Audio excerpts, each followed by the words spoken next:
Just put, are you ready? If I do come across a bit quiet, can you let me know, and then I'll make an effort to speak up.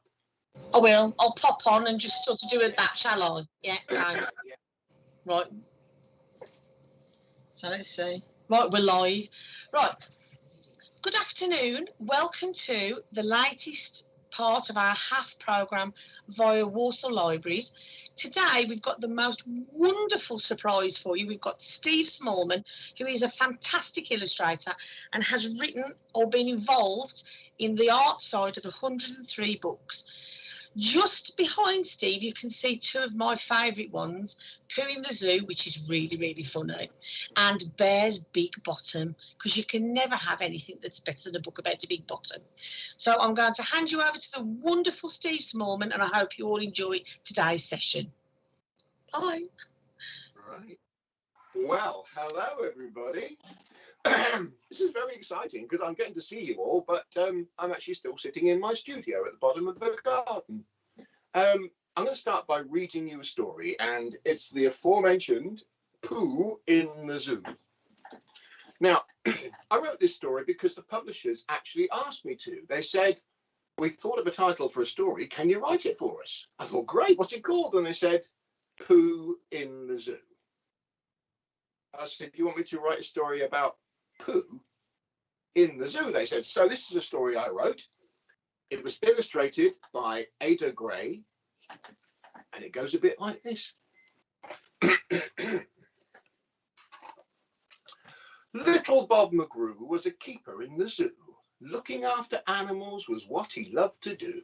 But it wasn't always fun because Bob was the one who had to push a cart around and shovel up the poo.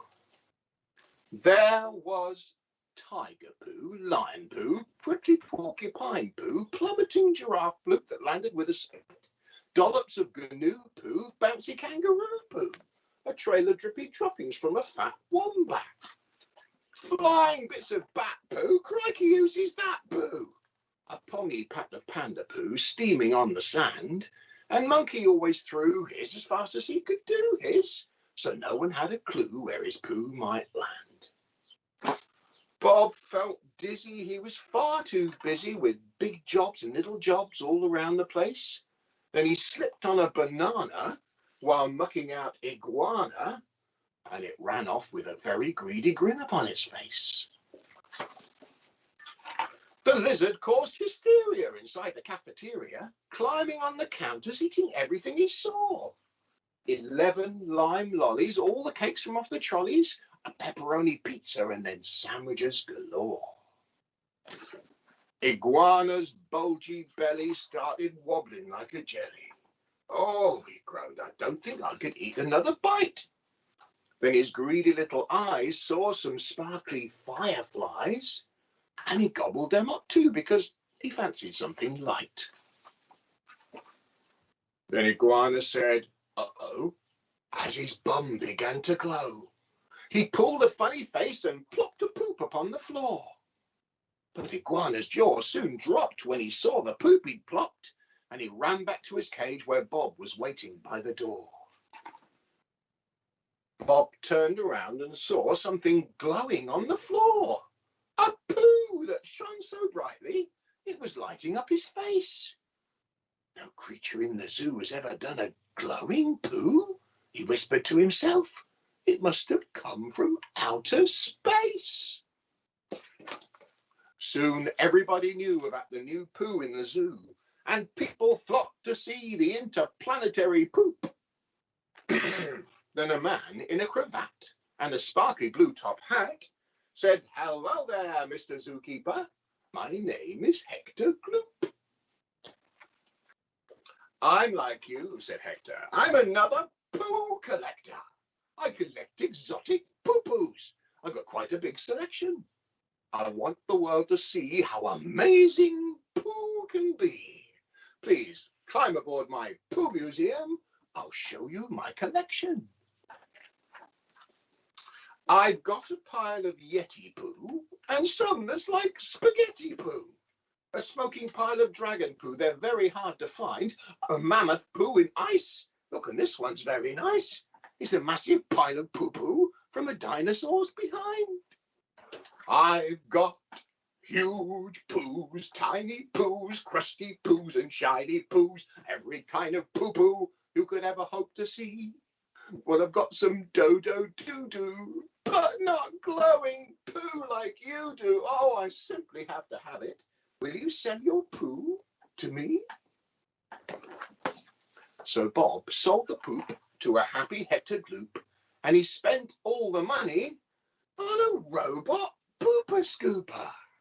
And it whizzes round the zoo, and it picks up all the poo. And for Bob and all his animals, life is super duper. The end. Pause for rapturous applause. Thank you very much. Okay, right. Now, I have been writing and illustrating books for a very, very long time. In fact, I've been illustrating books for over 40 years now. I always loved drawing when I was little. In fact, when I was really little, I used to like drawing lots of animals. And I used to think that maybe when I grew up, I would be a zookeeper, because I could work with the animals during the day and then draw pictures of them in my lunch break.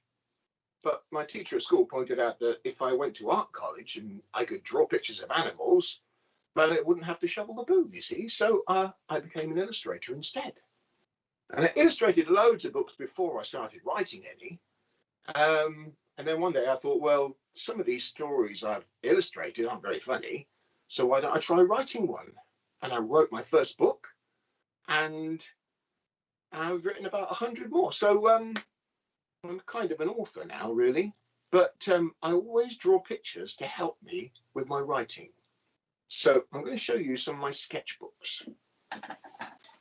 Now, if I'm struggling for an idea, I get my sketchbook and I have a little doodle. And I doodle characters with different expressions on their faces.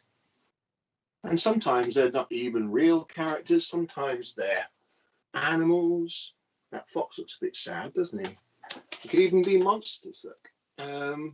I'm never quite sure what I'm going to end up drawing. But sometimes the things I draw give me an idea for a story. There's a little owl there, look. I thought a good name for a little owl would be Twit. Well, here we've got a very small but very happy badger wrapped up and playing in the snow. What else have we got?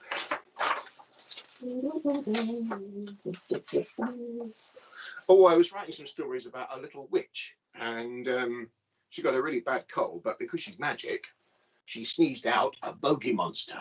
Can you see that? Yeah, one great big sneeze and then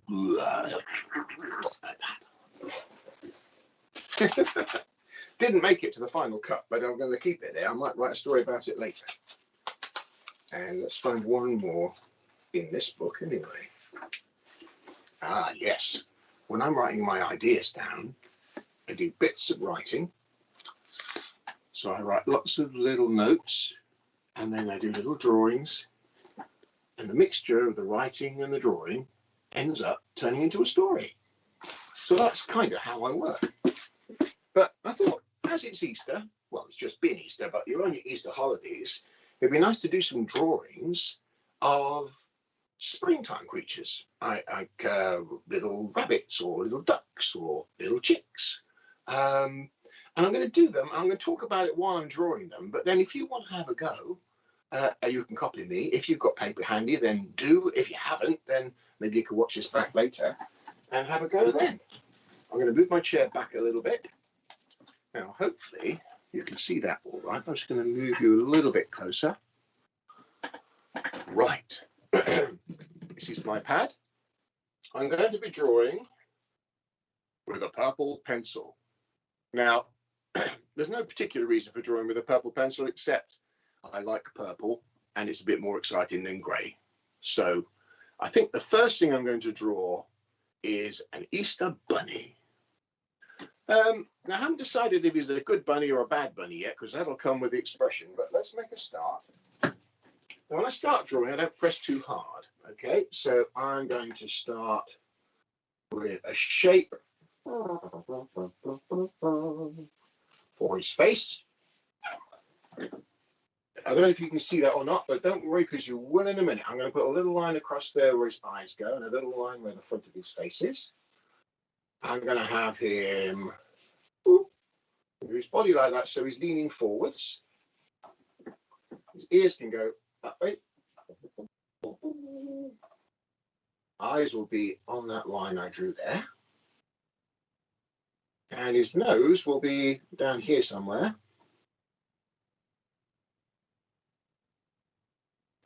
I think I want my little bunny to be a little bit surprised, so I'm going to have one of his hands about there, and the other one coming up to his face like that. He's going to be standing, leaning forwards, so his little feet are going to be on the edge. I'm going to have it on the edge of something. Right, now, if you can't see that, this is where I go a bit harder with my pencil so you can see it now.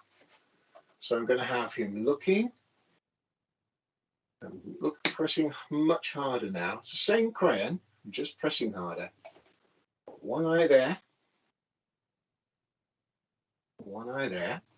He's going to be looking downwards, so I'm going to put his pupils, the little black bits of his eyes, at the bottom. I'm going to leave a little white bit so it looks like the light is just catching them. There's a little highlight in the eye, like that. So you can tell he's looking downwards.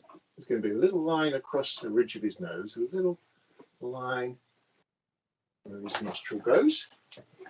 His mouth is going to come like this, and he's going to have a little, just a little open mouth with his bottom lip. Now he looks a bit surprised, doesn't he? When you're surprised, your eyebrows got really high. So I'm going to give him some really high eyebrows.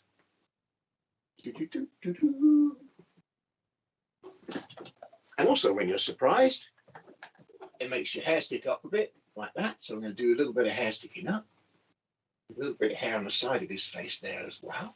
A little bit more hair in the middle.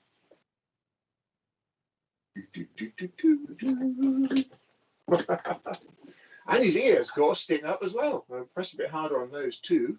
You can see the inside of his ears. There's like a little bit inside like that. That one's going to be going up as well. There we go. And he's going to have his hand. You know when you're not sure about something, you sort of go, oh, like that, and you put your hand up to your mouth.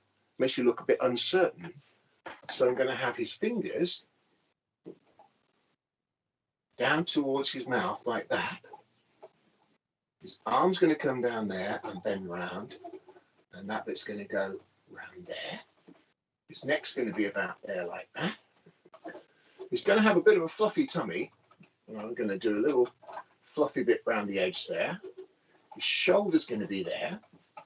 This arm's going to go this way, and that hand is going to be not quite sure as well, so it's going to be like that. Oh, we could even cheat a bit and do some little marks around his face like this,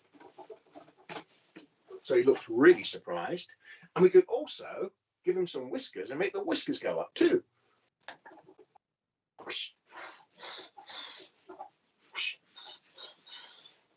And then a couple on the top as well, why not? Now his whiskers are all surprised as well. His bottom's going to go around here a bit. And then his leg's going to come forwards to his knee. His other knee's going to be about there. Then his leg's going to go backwards. And then he's going to have his big old bunny toes coming this way, like that. The other one's going to be coming in like that. There we go. We put a little bit of shadow in there because that's round the back. Put a bit of grass under here like this, under his feet. It looks like he's standing on a little grassy knoll. Better give him a little fluffy tail, hadn't we? Excuse me. Right. I'm going to use my crayon now for doing a little bit of change of colour because rabbits have a very light bit underneath the body and a darker bit on the back. And the same with the face as well. So I'm just going to use a very soft, you see my crayon is now a little bit blunt. It means if I use the flat bit, it will give me a soft shading texture. So I'm trying to shade in the direction that his fur grows, because then that'll make it look more furry. So his arms and his back are going to be darker, and this bit on his chest is going to be lighter. There's a little dark bit on the back of his tail there, and then I'm going to just put a little bit on the top of his foot. And then on his face, we're going to have a lighter bit around his eyes. So I'm going to do a little bit of shading around his eyes like this. Again, that's going to go in the direction that his fur will grow. So it looks a little bit more natural. We've got a little bit of shading on the top of his eyes as well. And his nose needs to be darker too. There we go. And we're going to do his ears too. And the end of rabbit's ears are usually a bit darker, so I'm going to press a bit harder there. There we go. Right. Okay, so we've got our surprised rabbit looking over something. I think if we make this the edge of a stream, there could be something down here that's popping up to say hello, and I can't think what it could be. Maybe it could be a duckling, couldn't it? Should we have? Yeah, let's have the side of the stream here like this, coming down. So this will be in the water down here like that. Whoop. And we have a little duck. Hey, wouldn't it be cool if a little duck was a bit worried about swimming for the first time, so it's actually using the bottom half of its shell as a boat? That'd be a surprise for a rabbit, wouldn't it? So we have, so it's going to be about here in the water. I'll do a few little ripples where it's going to be. And we'll do the top of the water over there. Now our little duckling is going to be in the bottom of the shell. So the shell will be half under the water. And it'll be looking up at the rabbit. His beak is going to be, again, I'm pressing really lightly at the moment, because I don't want to get it wrong. And if this little duck who's in the shell is a bit worried, he's going to have a worried look on his face. Now, a worried look on your face, eyebrows tend to look like the sides of a volcano. The mouth is a little bit uncertain, isn't it? So I'm going to have the duckling looking up. Again, I'm going to leave a little white bit. I think I might need a sharper pencil.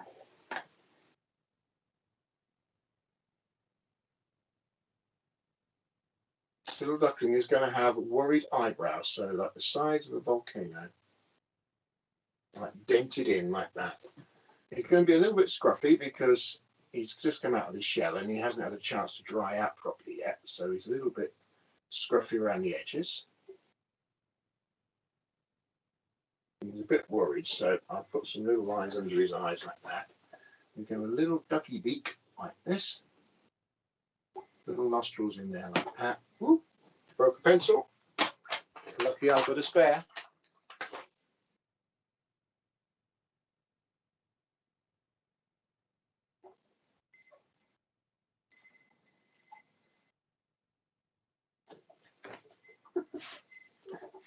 He really does look quite worried.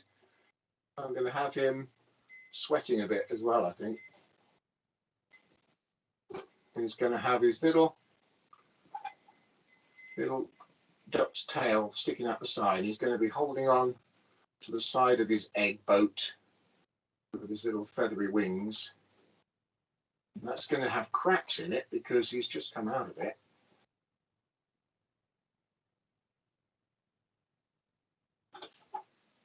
Here we go. Now we can put the ripples in a little bit more, a little bit of a shadow underneath. We'll put a couple of little spots on the egg as well because that makes it look a bit more interesting. We'll put some little bit of shading on the duckling.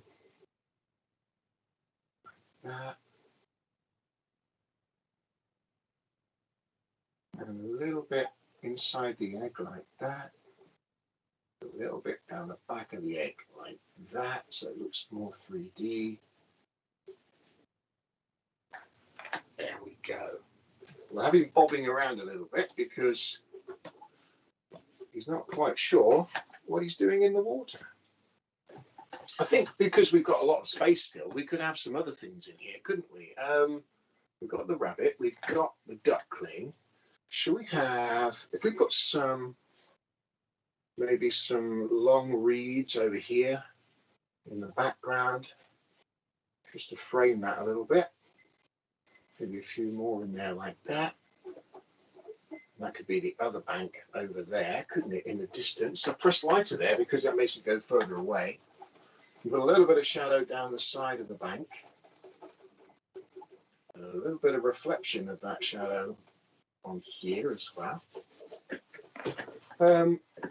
Maybe we need something. We could have a frog in the water, couldn't we? Should have a frog in the water. Okay, let's have a frog who's just popped up minding his own business. I'm going to do 2 eyes.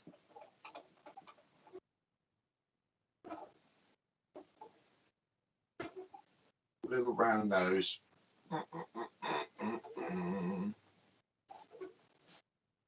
He's only popped his head up, so he's not sort of really seen the duckling yet.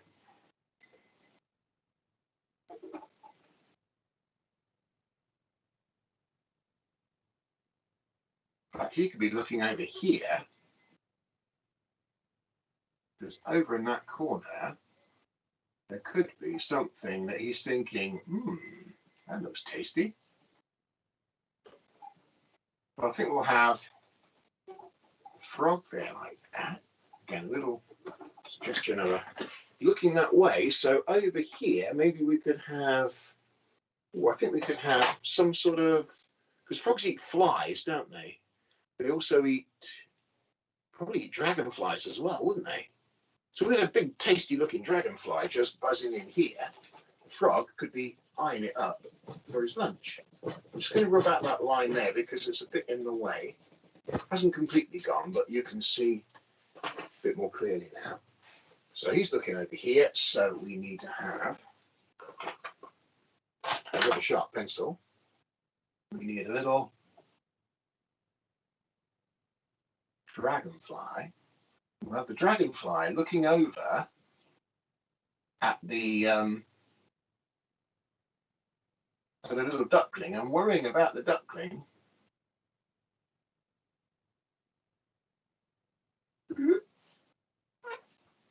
Dragonflies have like stripes down their back, don't they?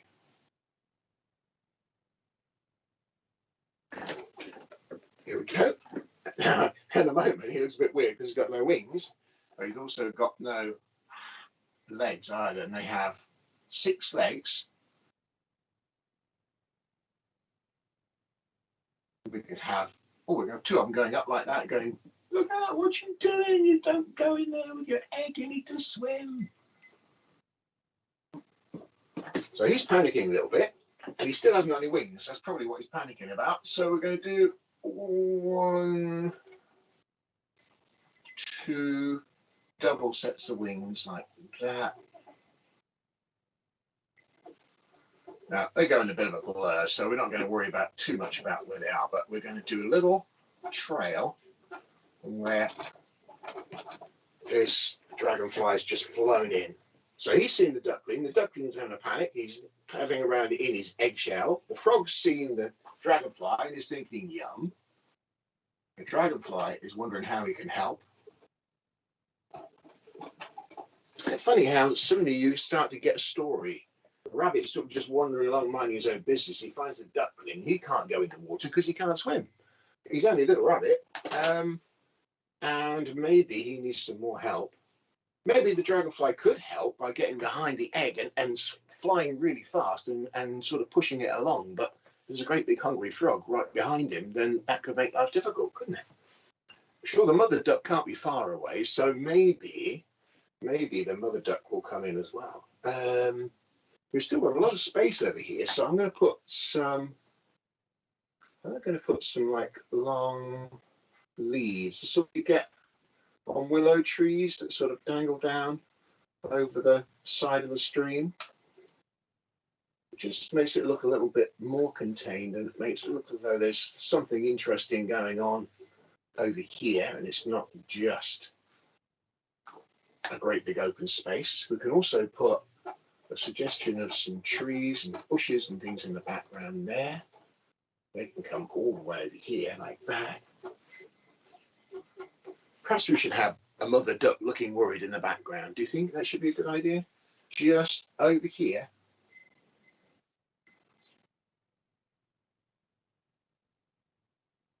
And I'm not pressing really hard at the moment, so I always want to get this mother duck right.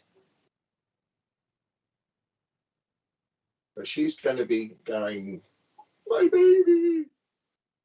Probably sound a bit like quack, but you know, the idea is the same. You're going to be running in and thinking, oh no.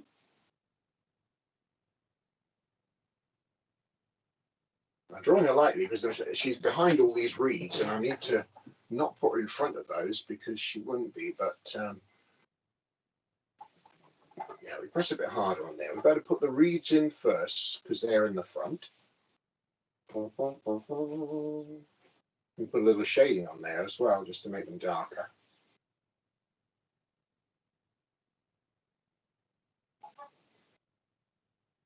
Yeah, there we go.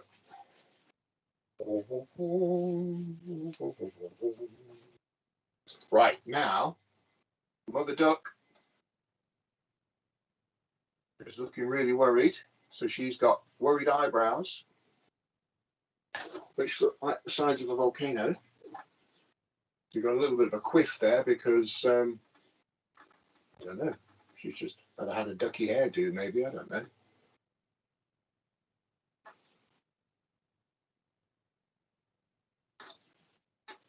The mouth is open, and it's wide open because she's going, my baby, like that. Except it sounds a bit more like quack, quack, quack, like that, because that's how ducks talk.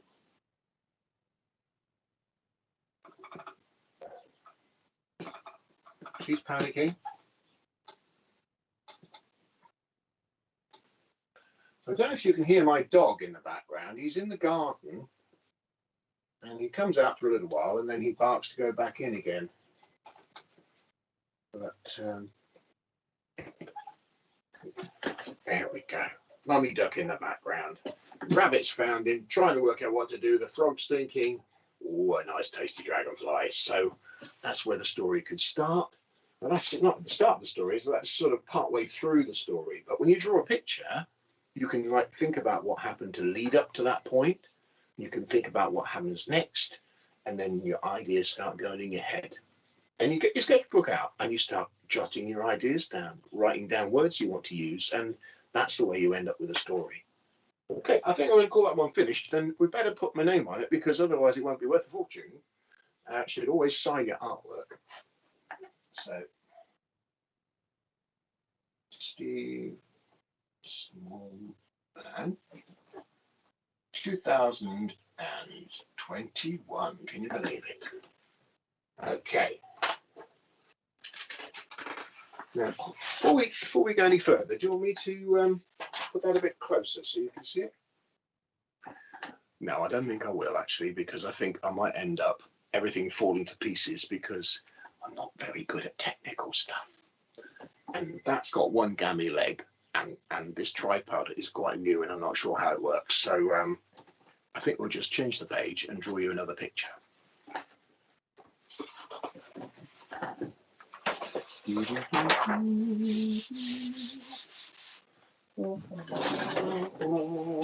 Now, I heard somebody asked whether I've been drawing for a long time. Is that right?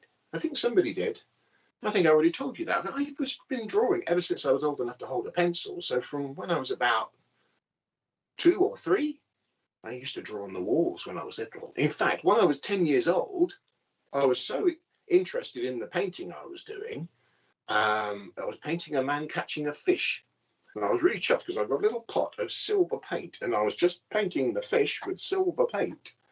And I didn't notice that the house was on fire until I glanced up and there was black smoke crawling across the ceiling. So that's how interested I was in my painting. But unfortunately, the painting didn't survive the fire, so I can't show it to you. But I was quite put out at the time. But everyone was fine, so it was okay. Now we've drawn bunnies, and we've drawn a duckling, and we've drawn a mother duck, and a dragonfly, and a frog. So I think probably we need to draw a dragon now, because basically no one's talking to me at the moment, so I can draw what on earth I want, because and I love drawing dragons because they're so cool, aren't they? I even made a dragon out of wood in my garden the other day. It's not finished yet, but it's looking pretty scary already. Anyway, I think we could probably have a dragon coming out of an egg, because then that loosely ties in with the whole Easter theme, doesn't it? And I think maybe, what if the egg had been found by another animal and was being carried off and hatched while the other animal was carrying it?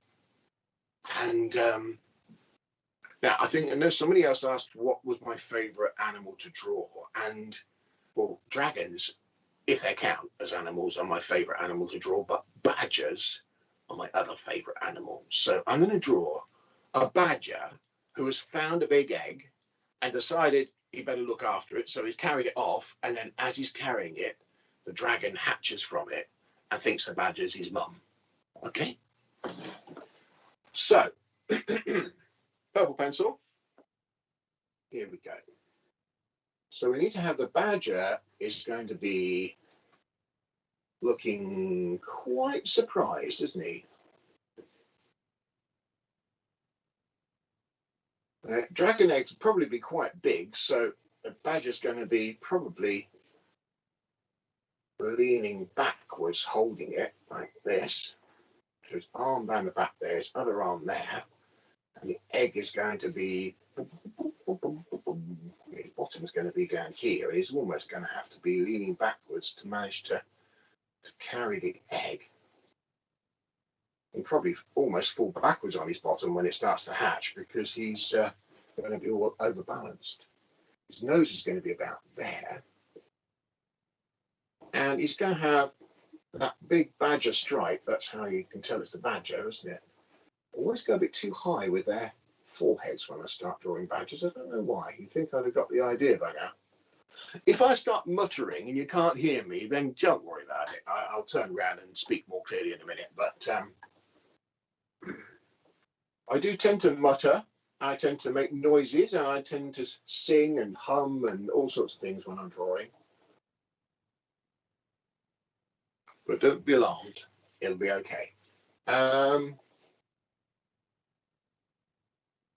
So we want to see into the top of the egg. So I'm like roughly drawing the sides of the egg. Badger's arms are going to be coming down and holding. His thumb's going to be like that. His hands are going to be like that. The other one's going to be holding the other side. And this dragon is going to be coming out.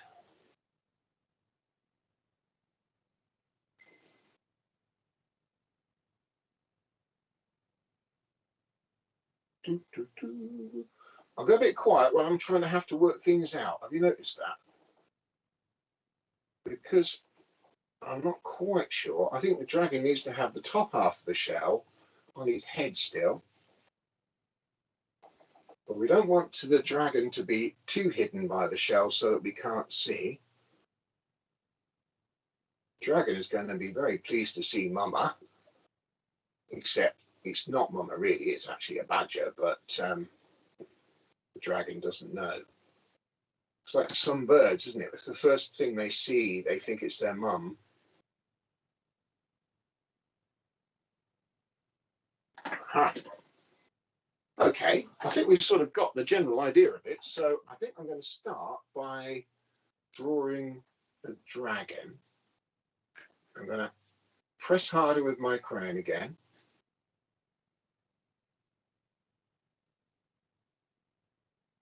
Put some cracks in the shell.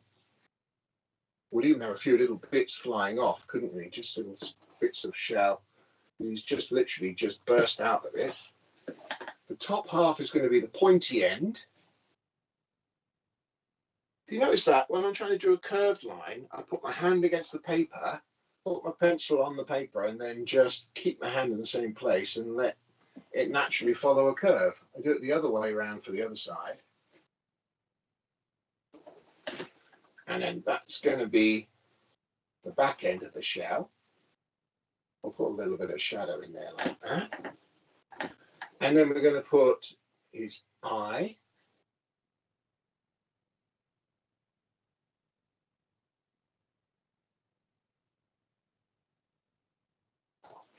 Got one eye there. Yeah, dragon's eye is going to, I'm trying to think where his eye would be if I could see the whole dragon. His other eye is going to be here somewhere. We'd probably just see the other eye a little bit there. I'm going to put some little wrinkles over his nose like that. A little nostril here.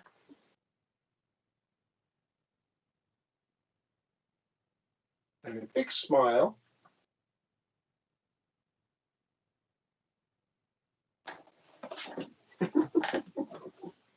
And the other side of his smile is going to come down like this. He's going to have a little bit of the bottom lip's going to come round like that. And give him some little teeth, but not too sort of sharp because he's only a baby, so they're not going to be properly come through yet. But I think dragon will still have some teeth when they're first born. He's going to have a little tongue that comes down like that. So that's going to be the back of the dragon's head. I'm going to put a few little spots on him as well to make him look more interesting. And then his neck's going to come down here. His shoulder's going to be there. And his tummy is going to be inside the egg because he's quite podgy. And he's going to have his other little hand going, Mama, like that, because he's very pleased to see her.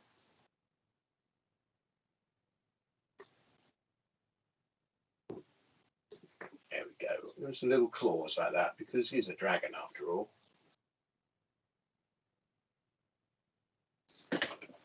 Here we go. And we'll have some little tiny wings that are just sort of starting to grow, but you know, they'll get bigger as it goes. But for now, he's just a tiddly dragon. Some little spikes down the back. Oh, and I think a little ear as well. A little ear coming down here like that. There we go. Pressing a little bit harder in the shadows there. I'm going to have to use my rubber just to lift, because I thought about the ear after I'd already drawn the side of his face, so I just need to take that back a little bit. There we go. Oh, and there. You can have an ear dangling down.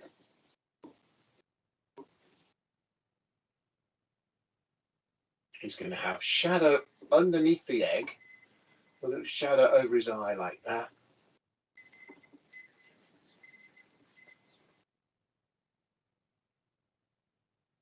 There we go.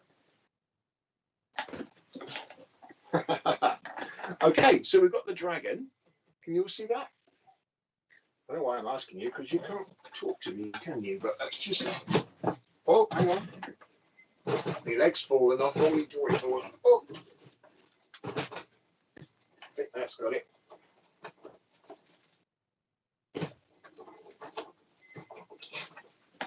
Okay, can you see that still? Excellent. Right, we need to draw the back of the egg.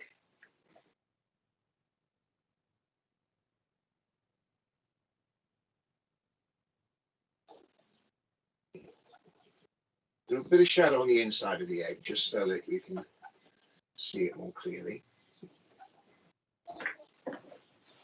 And then we're going to do the bottom of the egg. Need a curve that goes around like that. Curve that comes around like that. Now, before we do very much more with the egg, we need to draw the badger's hands, because he needs to be holding onto it. Just put a little bit of shadow on that side of the egg. A little bit of shadow on that side of the egg. Right, now the badger. I think it'd be quite nice if he's quite an old badger. There's an old grumpy old man badger who's wearing a scarf around his neck and maybe with a pair of glasses as well. It would be quite funny when the dragon calls him mummy, wouldn't it? I'm going to give him a big scarf wrapped around his neck like this.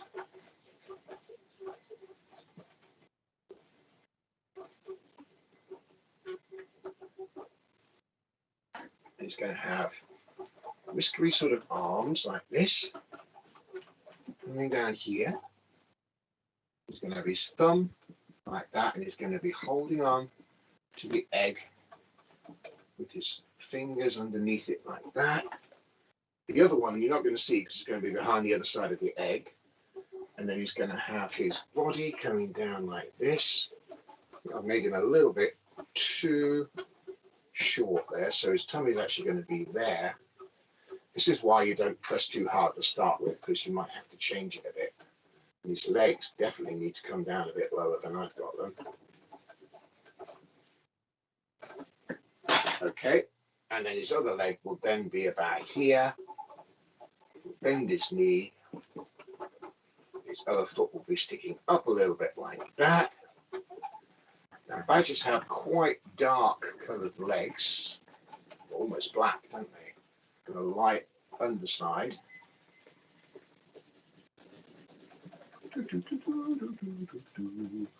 And then their back is sort of all motley and grey and a bit like my hair, really, these days.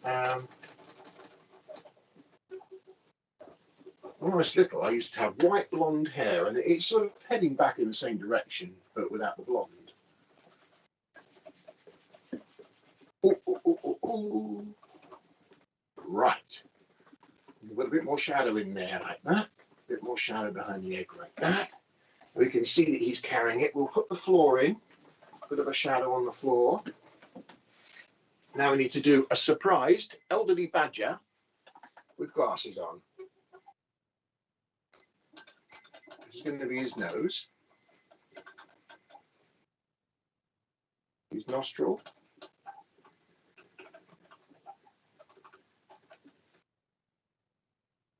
he's going to have quite whiskery chops because he is like a whiskery old badger bloke. Put a little bit more shading under there like that. And I think he would have quite a sort of a shocked sort of look on his face. So I'm going to have his mouth open like that.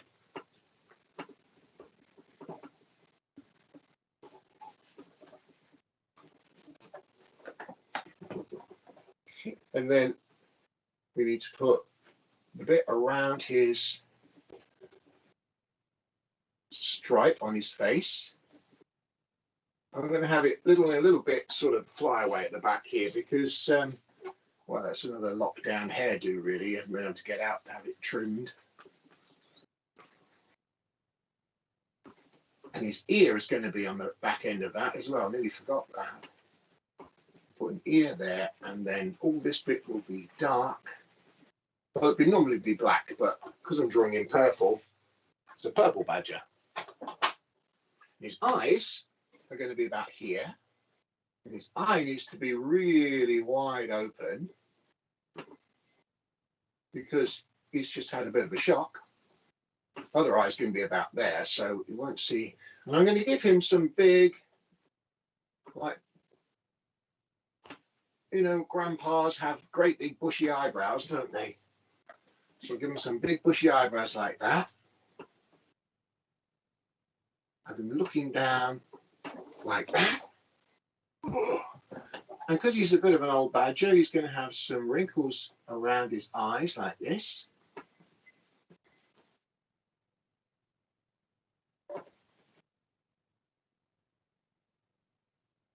I'm pressing a bit harder now because I want this to be quite black. There we go. Now, because I've gone so dark there, I need to press harder on some of these lines and make them darker as well. It's funny, isn't it, how those different shades you can get just with one pencil, all about how hard you press. Put a little bit of shading in here because a few little whiskers, and I think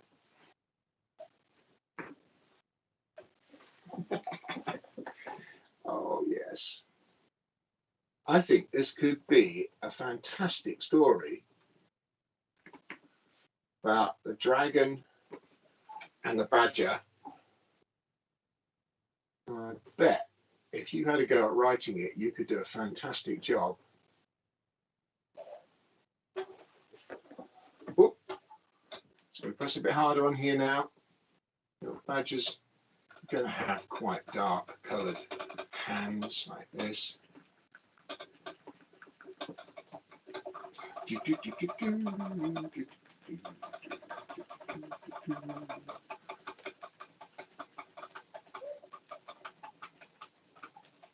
we go. These badgers really do have quite dark hands. I need to press even harder now because I need them to stand out against his fur. We can also put a little bit of a shadow from the egg underneath there like that.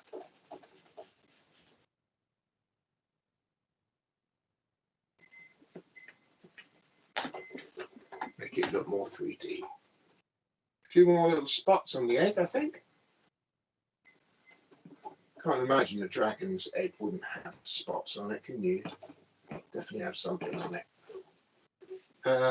And probably be quite hot inside a dragon's egg. So when the lid comes off, there might even be some like little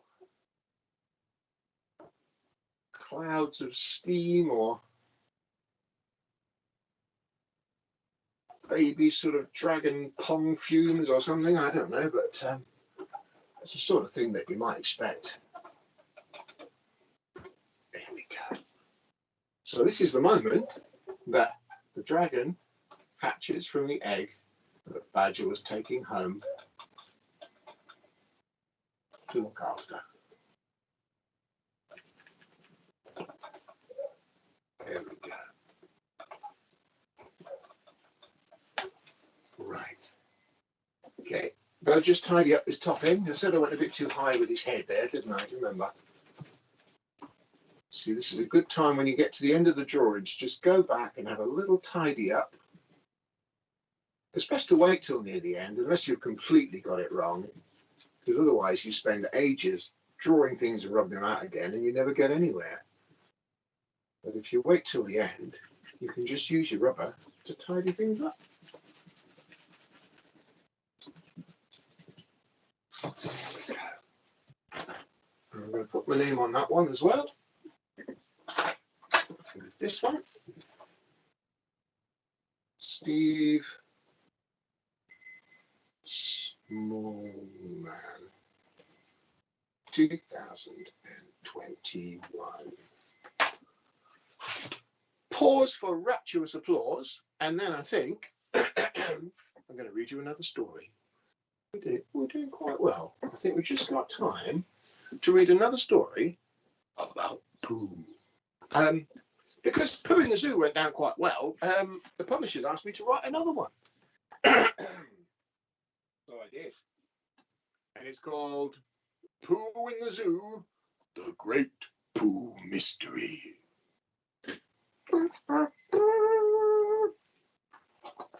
Also illustrated by Ada Gray. And dedicated to all my grandchildren. It's quite useful having grandchildren because when you write a story about Pooh, you can dedicate it to them and they appreciate it. Little Bob McGrew was a keeper in the zoo. He was always very busy, there was such a lot to do, but it didn't bother Bob as he loved his job, and his good friend Robbie Robot helped by picking up the poo. Robbie was unstoppable. Anything ploppable was cleared with his scoop and his little poop hoover. Fox poo, ox poo, cockatoo or cock poo. Cockatoo or crock poo, I better get that one right. He really was a pooper scooping super poo remover. It was getting quite late, so Bob closed the gate. His animals all settled down and closed their sleepy eyes. Robbie went to bed in his own cosy shed, but Chipmunk slept in places that were always a surprise. The next day at 8 o'clock, Bob got a nasty shock. "My zoo is full of poo," he cried, "and Robbie's run away." Then a lady, all in tweed, who was very strange indeed, hollered, "Never fear, young zookeeper, I'm here to save the day. Ha ha! I'm Arabella Slater. I'm a poo investigator. Of all the number 2 detectives, I'm the number 1. I stopped the doo-doo doctor in his poo-poo helicopter. Who else could find a rabbit poo inside a currant bun? I found the long-lost poo of the beast of Kathmandu. I solved the famous phantom poo-poo flinger mystery. I'll soon discover who has been pooping up your zoo, and I'll find a little robot dearie. Just you wait and see. Arabella searched for clues and she found all sorts of poos in places that a pile of poo should really never be. Then by Robbie's shed she saw some broken wires on the floor. She cried out, "Whoopsie-doo-doo!" Then she whispered, "Follow me." Through the woods so shady went the speedy tweedy lady, with Bob and all his animals on tippy-toes behind. They saw some rather fishy poos, some lumpy poos, some squishy poos. They had watched their step and held their breath and wondered what they'd find. Then they all heard a clattering, some bleeping and kersplattering, and crept into a glade where Robbie Robot ran amok. He was spinning round and round, spreading poop upon the ground. "Oh no," yelled Bob. "His hoover's switched to blow instead of suck." "Stand back," cried Arabella, pulling out a huge umbrella, and they all ducked down behind it to avoid a poo-poo shower. But Arabella knew just exactly what to do, and she asked Giraffe to reach across and turn off Robbie's power.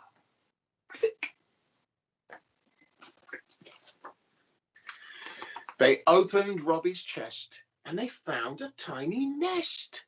"Look," called Bob, "it's Chipmunk, and he's chewed through Robbie's wires." "I guess the little fellow might be there," said Arabella, as she quickly mended Robbie with her poo detective pliers. They flicked on Robbie's power, and in less than half an hour, he'd whizzed around and picked up every single poop in sight. Arabella said goodbye as she zoomed off into the sky. Bob waved, then said, "It's time for bed. I'm really pooped. Good night." There we are. The end. And just in case you're interested, I'm in the process of writing Pooh in the Zoo 3, which is going to feature Unicorn Pooh that allegedly smells of roses. So watch that space, okay? It's coming soon. Anyway, we've only got a few minutes left. So I think before we go, what shall I do? What shall I do in 3 minutes? Tell you what, if we're really quick, we could read Bear's Big Bottom. Here we go. Bear was friendly, Bear was sweet, the nicest bear you'd ever meet, with little paws and little feet, and a very big bare bottom. His best friends really didn't mind that Bear had such a big behind. It made him easier to find. You can't hide Bear's big bottom. But when they tried to watch TV, Bear's bottom filled the whole settee, and no one could sit comfortably because of Bear's big bottom. One day at Squirrel's birthday bash, Bear turned and made the present smash. The pool was emptied with one splash because of Bear's big bottom. When Hedgehog fetched the birthday cake, which everyone had helped to make, Bear made a really big mistake. He squashed it with his bottom. You've spoiled our day. Bear's friends all cried, and poor Bear felt so sad inside, he ran away and tried to hide his clumsy big bare bottom. The friends set out to search for Bear. They shouted, "Bear, are you in there?" But then they got a nasty scare. Fox tried to bite their bottoms. "Quick, help us, Bear," they cried in fear. Bear shouted right back loud and clear, "I'm trying, but I'm stuck in here because of my big bottom." Bear's little friends began to feel they'd soon be Fox's evening meal. Then Fox gave a scaredy squeal and fell back on his bottom. "A monster!" yelled the fox and fled. "It's only me," Bear softly said. "I've got a bird's nest on my head and a tree stuck to my bottom." They helped Bear get his bottom free, and then he took them home for tea. And everyone cheered happily. Hooray for Bear's big bottom. The end. Thank you.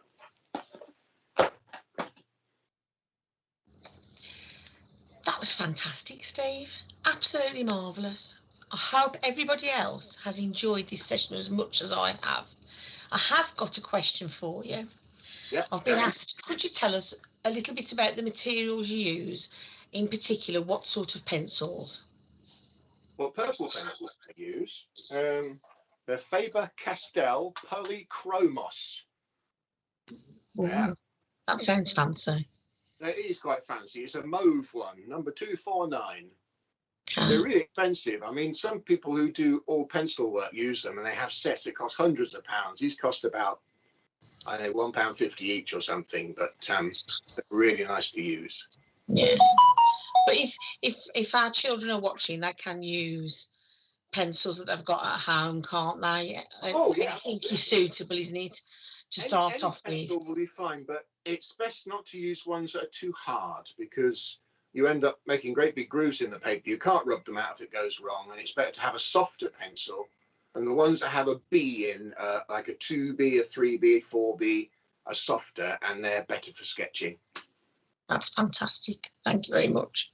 Well, we have got 3 books as well, and I will be emailing children who have won our competition to let them know that they have got a book that will be signed by you and will be delivered to their front door.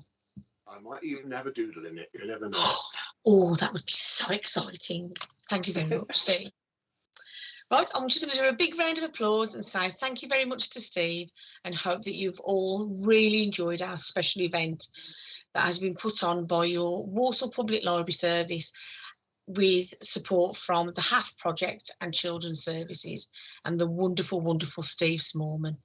Thank you very much, Steve. you, Ray. Thanks for coming, everybody. Bye. Hope to see you in person soon. Bye.